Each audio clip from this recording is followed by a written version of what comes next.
মন্দ কি করতে হবে না করতে হবে এক্সপেরিয়েন্স কেউ আমাদের শিখিয়ে দেয় এবং অনেকটা আমরা দেখে দেখে শিখি।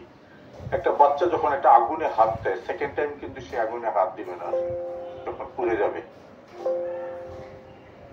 আর মেশিনের বেলায় মেশিনকে আমাদের বলতে হবে কোনটা সে করবে, আর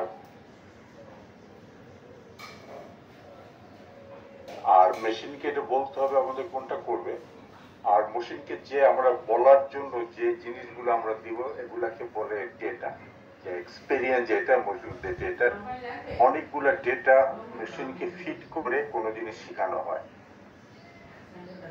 আর আমরা দেখে দেখে শিখি। আমরা একদম ছোটকাল থেকে বুঝতে পারি কোনটা কুকুর কোনটা বিড়াল, কিন্তু মেশিন এটা বুঝতে পারবে না। মেশিনকে আগে আমার এই ডেটা দিয়ে লার্জ নম্বরের ডেটা কুকুর আর বিড়াল এটা দিয়ে মেশিনকে বলতে হবে যে এটা ডেটা, এটা এটা কুকুর এটা বিড়াল। তখন মেশিন একটা আননোন যেটা কোনো লেভেল নাই, তখন একটা ছবি দেখে বলতে পারবে যে এটা এটা কুকুর এটা আপনার বিড়াল।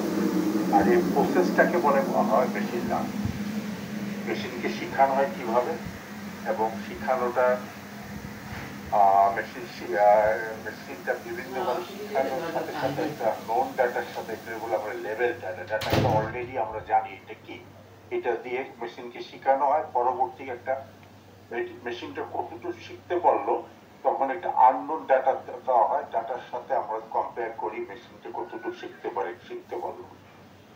তখন আমরা বলি হ্যাঁ মেশিনটা 90%, 60% বা এত পার্সেন্ট শিখতে পারে। যতক্ষণ পরে মেশিনটা শিখতে না পারে তখন আমরা অনেক ডেটা দিয়ে মেশিনকে শিখাইতে হয়।